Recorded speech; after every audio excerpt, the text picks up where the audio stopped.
യേശുവിൻ ജനമേ ഭയമെന്തിനകമേ ലേശവും കലങ്ങേണ്ട. നാം അവൻ ദാസരായി വസിച്ചിടാം. ലോകത്തിൽ എന്തെല്ലാം ഭവിച്ചാലും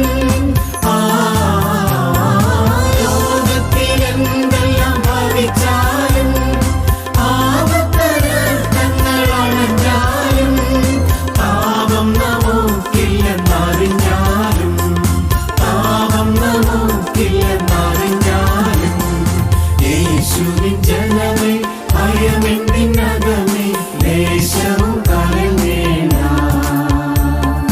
നാം അവൻ ദാസരായി വസിച്ചിടാം. വേഗം വരുന്ന നമ്മുടെ കർത്താവായ യേശുക്രിസ്തുവിൻ്റെ ധന്യനാമത്തിൽ എല്ലാവർക്കും സ്നേഹവന്ദനം. വിശുദ്ധ വേദപുസ്തകത്തിലെ അർത്ഥവത്തും മനോഹരവുമായ ഒരു പദമാണ് ഫെലോഷിപ്പ്, കൂട്ടായ്മ. നോഹ പണിത പെട്ടകത്തിലാണ് ഈ കൂട്ടായ്മ രൂപം കൊണ്ടത്. ഈ കൂട്ടായ്മയിൽ നോഹയുടെ മുഴുവൻ കുടുംബവും കാട്ടുമൃഗങ്ങളും കന്നുകാലികളും ഇഴജന്തുക്കളും പറവകളും ഉണ്ടായിരുന്നു. 37:13-14 വാക്യങ്ങൾ. യാതൊരുവിധ അലമ്പലുകളും ഇല്ലാതെ പെട്ടകത്തിലെ ഈ കൂട്ടായ്മ 1 വർഷം നീണ്ടു നിന്നു. ഇതെങ്ങനെയായിരുന്നു എന്ന് നമുക്ക് സങ്കല്പിക്കുവാൻ പോലും കഴിയില്ല. കാരണം ഇന്നത്തെ നമ്മുടെ കൂട്ടായ്മ പ്രശ്നങ്ങളൊന്നുമില്ലാതെ എത്ര മണിക്കൂർ നീണ്ടു നിൽക്കും? പത്രോസിൻ്റെ പ്രസംഗം കേട്ട് മാനസാന്തരപ്പെട്ട 3000 പേരുടെ കൂട്ടായ്മ പ്രവൃത്തി 2-ാം അധ്യായം 41-42 വാക്യങ്ങളിൽ ചേർത്തിരിക്കുന്നു. ഈ വാക്യത്തിൻ്റെ ആധുനിക പരിഭാഷ പ്രകാരമാണ്: അവർ അപ്പോസ്തലന്മാരുടെ ഉപദേശത്തിനും കൂട്ടായ്മയ്ക്കും അപ്പം നുറുക്കലിനും പ്രാർത്ഥനയ്ക്കും തങ്ങളെ തന്നെ സമർപ്പിച്ചു പോന്നു. അതായത് ഈ കൂട്ടായ്മയിൽ ഉൾപ്പെട്ടവർ സമർപ്പിക്കപ്പെട്ടവരായിരുന്നു. അവരുടെ ഇടയിൽ യാതൊരു ശണ്ടയും ഇല്ലായിരുന്നു. അവർ സ്വരച്ചേർച്ചയിൽ ജീവിച്ചു. അവർ 4 വിധത്തിലാണ് സമയം ചിലവഴിച്ചത്. അപ്പോസ്തലന്മാരുടെ ഉപദേശം ശ്രദ്ധിച്ചു, ഒരുമിച്ചിരുന്ന് സകലതും പൊതുവകയെന്ന് എണ്ണി, കർത്താവിൻ്റെ അത്താഴത്തിൽ പങ്കുചേർന്നു, ഒരുമനപ്പെട്ട് പ്രാർത്ഥിച്ചു. ആദിമസഭയിലെ കൂട്ടായ്മയുടെ ഒരു ബ്ലൂ പ്രിൻ്റ് ആണ് പ്രവൃത്തി 2-ാം അധ്യായം 43 വാക്യങ്ങൾ. അവർക്ക് പല കാര്യങ്ങൾ അന്വേഷിക്കുവാൻ സമയമില്ലായിരുന്നു. മറ്റുള്ളവരുടെ കുറവുകൾ കണ്ടെത്തുന്നതിനും ദൂഷണം പറയുന്നതിനും സമയമില്ലായിരുന്നു. ഇന്നത്തെ നമ്മുടെ കൂട്ടായ്മയിൽ എന്തൊക്കെ സംഭവിക്കും എന്ന് നമുക്ക് തന്നെ പറയുവാൻ കഴിയില്ല. ആദിമസഭയിൽ കൂട്ടായ്മ അനുഭവം ഉടലെടുത്തത് എങ്ങനെയാണ് എന്ന് ചിന്തിക്കേണ്ടിയിരിക്കുന്നു. പെന്തക്കോസ്ത് പെരുന്നാൾ ആഘോഷിക്കുവാൻ കൂടി വന്ന ജനത്തോട് പത്രോസ് പ്രസംഗിച്ചു. പത്രോസിൻ്റെ പ്രസംഗം അവരിൽ പാപബോധം ഉളവാക്കി.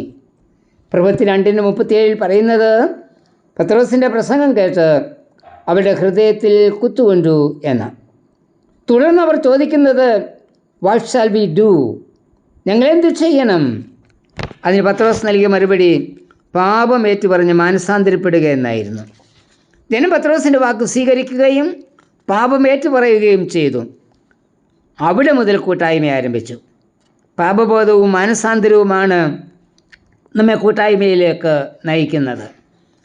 മാനസാന്തരം ഉളവാക്കുന്നത് സമർപ്പിക്കപ്പെട്ടവരിൽ മാത്രമാണ്. കൂട്ടായ്മയ്ക്കൊരു ശത്രുവുണ്ട്, അതായത് നമ്മിൽ ഉള്ള അഹം അഥവാ ഞാൻ എന്ന ഭാവം. ആ ശത്രു ഞാൻ എന്ന ഭാവം മുന്നിൽ നിൽക്കുന്നിടത്തോളം ഐക്യതയും കൂട്ടായ്മയും നിലനിൽക്കുകയില്ല. ആദിമസഭയിൽ സംഭവിച്ചത് ഞാൻ എന്ന ഭാവം മരിച്ചു. അവർ ചോദിക്കുന്നത് ഞങ്ങൾ എന്ത് ചെയ്യേണ്ടു എന്ന. ഞാൻ മാറി ഞങ്ങളായി. അതുവരെ അവർ ഭക്തന്മാരെന്ന് ചിന്തിച്ചിരുന്നു. 2:5 വാക്യം. പത്രോസിൻ്റെ പ്രസംഗം അവരുടെ ഭക്തിയുടെ പൊള്ളത്തരം വെളിപ്പെടുത്തി. അവരുടെ സ്വയപ്രശംസയില്ലാതായി. അവരിലെ ഞാൻ മരിച്ചു. ഇന്ന് മാനസാന്തരപ്പെട്ടു എന്ന് പറഞ്ഞ കൂട്ടായ്മ ബന്ധം നഷ്ടപ്പെടുത്തുന്നവർ ഉണ്ട്. ചിലർ സഭ വിടും, ചിലർ ഭർത്താവിനെ പോലും വിടും. എന്നാൽ മാനസാന്തരം ബന്ധം നഷ്ടപ്പെടുത്തുകയല്ല, ബന്ധം ദൃഢതരമാക്കുകയാണ് ചെയ്യുന്നത്. ഒരു വിശ്വാസിക്ക് 2 വിധത്തിലുള്ള കൂട്ടായ്മ ബന്ധം ആവശ്യമാണ്. ഒന്ന്, യേശുക്രിസ്തുവുമായിട്ടുള്ള കൂട്ടായ്മ, ഫെലോഷിപ്പ് വിത്ത് ജീസസ് ക്രൈസ്റ്റ്. ക്രിസ്തുവുമായിട്ടുള്ള പങ്കാളിത്തമാണ് ക്രിസ്തീയ ജീവിതത്തിൻ്റെ അടിത്തറ. ക്രിസ്തീയ കൂട്ടായ്മയുടെ കേന്ദ്രം ക്രിസ്തുവാണ്. ക്രൈസ്റ്റ് സെൻറ്റേഡ് ഫെലോഷിപ്പ്, ക്രിസ്തു നമ്മിലും നാം ക്രിസ്തുവിലും ആയിത്തീരുന്ന അനുഭവം.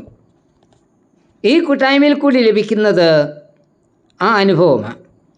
യേശുക്രിസ്തുവുമായിട്ടുള്ള ബന്ധം നഷ്ടപ്പെടുത്തിക്കൊണ്ട് ക്രിസ്തീയ ജീവിതത്തിൽ നമുക്ക് നിലനിൽക്കുവാനായിട്ട് കഴിയില്ല. 2, സകല സൃഷ്ടികളുമായുള്ള കൂട്ടായ്മ, ഫെലോഷിപ്പ് വിത്ത് ഓൾ ക്രിയേഷൻ. നോഹയുടെ പെട്ടകത്തിൽ കണ്ടത് ഈ കൂട്ടായ്മയാണ്.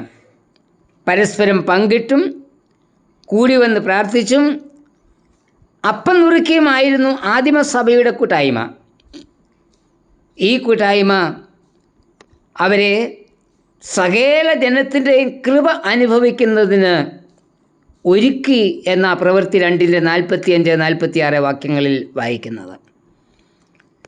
വിശ്വാസികൾ തമ്മിലുള്ള കൂട്ടായ്മയുടെ സമ്മേളന വേദിയാണ് വിശുദ്ധ കുർബാന. കൂട്ടായ്മയുടെ പ്രകടഭാവമാണ് ഒരുമിച്ചുള്ള പ്രാർത്ഥന. പ്രാർത്ഥന നമ്മുടെ ബന്ധങ്ങളെ ശക്തമാക്കുന്നു. അതോടൊപ്പം പരസ്പരം കരുതുകയും പങ്കിടുകയും ചെയ്യുന്ന അനുഭവത്തിലേക്ക് നയിക്കുകയും ചെയ്യുന്നു. ഇന്നത്തെ നമ്മളുടെ കൂട്ടായ്മയിൽ ഈ അനുഭവങ്ങൾ എന്തെങ്കിലും ഉണ്ടാകുന്നുണ്ടോ? ശാന്തമായി നമുക്ക് ചിന്തിക്കാം. കർത്താവേ, എന്നിലുള്ള ഞാൻ എന്ന ഭാവത്തെ മരിപ്പിച്ച് കൂട്ടായ്മ ബന്ധത്തിൽ നിലനിൽക്കുവാൻ എന്നെയും സഹായിക്കണമേ. ആമേൻ. യേശുവിൻ ജനമേ, ഭയമെന്തിനകമേ, ദേശവും കലങ്ങേണ്ട. നാം അവൻ ദാസരായി വസിച്ചിടാം.